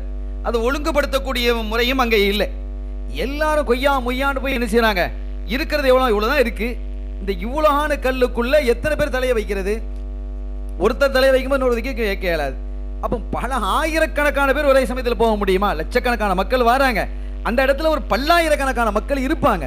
அப்படி இருக்கும் பொழுது அந்த கணக்கு பார்த்து, இப்ப நம்ம இந்திய நாட்டில இருந்து கிட்டத்தட்ட 1,80,000 பேர் போறாங்க, நம்ம நாட்டிலிருந்து 1,80,000 பேர் ஹஜ்ஜுக்காக வேண்டி போறாங்கன்னு சொன்னா, உலக மொத்தத்திலிருந்து எவ்வளவு வருவாங்க, சவுதியிலிருந்து எவ்வளவு வருவாங்க, இப்ப எவ்வளவு மக்கள் உள்ள இருப்பார்கள் ஒரே சமயத்தில், எத்தனை லட்சம் மக்கள் அந்த மஸ்ஜிதுக்குள்ள, மஸ்ஜித் அல்லாஹ் விரிவாக்கி வச்சிருக்கிறான்.